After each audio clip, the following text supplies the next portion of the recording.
Many collectors consider the quarter eagle and half eagle bearing the Indian head design as among the most difficult coins to grade in the entire U.S. series.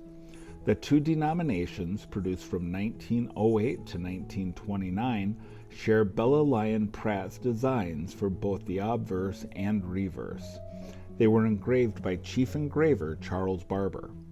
Popular and widely collected, the Indian head quarter eagle and half eagle coins are attractive and unique. Ironically, their unique design method is what stops most collectors in their tracks.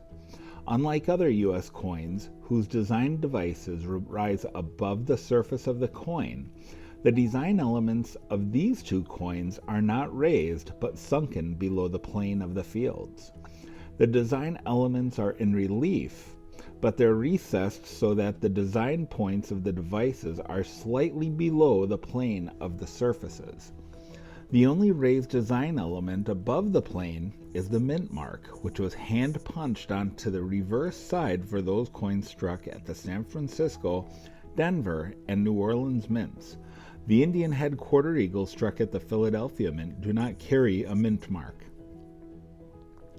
The obverse design depicts a proud and brave male Indian, facing left, as the dominant design element on the obverse. The Indian wears a war bonnet showing 7 large eagle tail feathers and sporting a brow band incorporating a beaded geometric design. A distinctive band of down feathers, also called eagle plume, is prominent to the right of the wrapped quills. A hair braid and hawk feather dangles from the crescent medallion at the end of the brow band, and 2 bear claws are visible next to the lowest large eagle feather. The legend Liberty is above the Indian's head. The date is centered below his neck on the rim. The designer's initials, BLP, are directly above the date. 13 stars arc around the plain border, 6 in the front of the Indian's face and 7 behind his head. The reverse design, based on Augustus St. Gaudens's eagle reverse for the 1907 Indian head gold eagle, features a left-facing eagle perched atop a bundle of arrows, holding an olive sprig in his right talon. The legend, United States of America, is above the eagle's head on the edge of the plain border. E pluribus unum, displayed on 3 rows, rests at the lower left field, and In God We Trust in 4 rows is nested in the upper right field above the eagle's back.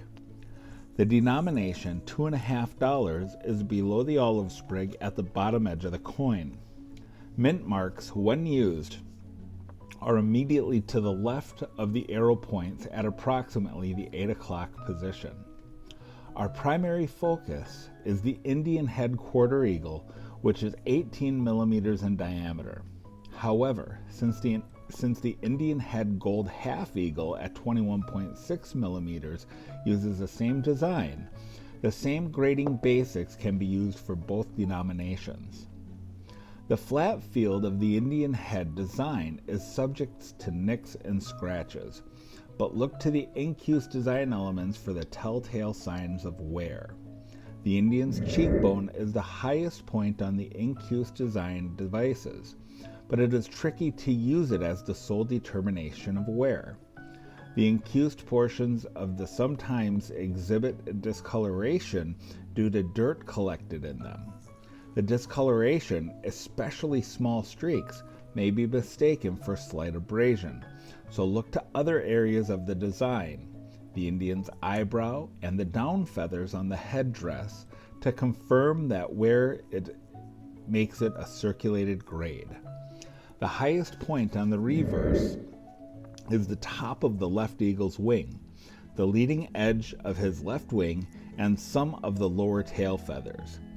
The presence or lack of luster is a critical determinant in grading Indian head quarter eagles and half eagles, and is one of the most difficult aspects to determine.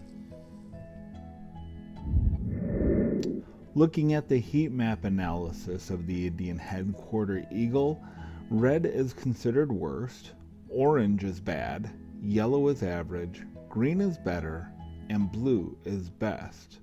A mark in the red area is about 8 times more serious than if the same mark was in the green area.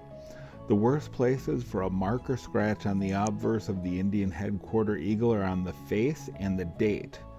On the reverse, the area where the mint mark is located, to the left of the arrow point, is the worst place for marks.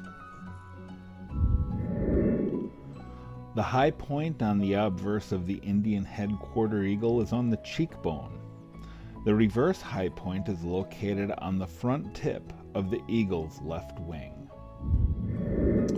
The EF-45 will show light wear on the highest points of the design elements. On the obverse, you will find light wear evident on the Indian's cheekbone, headband, and headdress. On the reverse, look for light wear showing on the upper portions of the eagle's neck, head, breast, and wing. Some mint luster is present. On the AU-55, there will be small traces of wear visible on the highest points of design elements.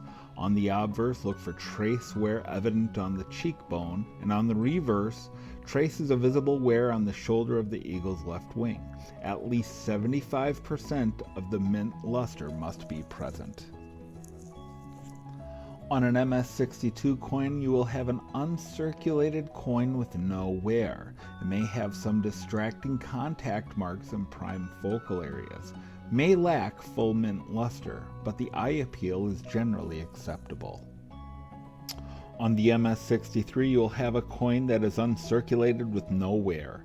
There may be minor distracting contact marks or minor blemishes. However, luster will be original, but it may be slightly impaired. It's attractive and appealing to the eye.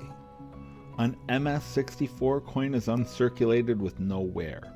It may have light scattered contact marks, a few being in prime focal areas. Mint luster is average but original.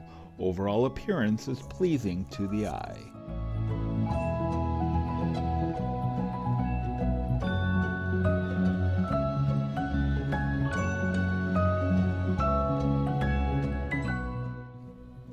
In an MS-65 coin, you have a coin that is uncirculated with no traces of wear. There may be light nicks or scattered contact marks in prime focal areas, but it must have full and original mint luster. May be unevenly toned or lightly finger marked. Overall, this coin is very pleasing to the eye. Well, if you've made it this far in the video and you haven't done so already, please do me a favor and hit that like button. And if you're not subscribed, I hope that today is the day that I earn your subscription. And I have more videos to come on coin grading, and we're moving on to gold coins as evidenced from this one. The next coin will be the 1914 Indian eagle coin. So stick around, subscribe, and hope to see you guys on the next one. Grace and peace, y'all.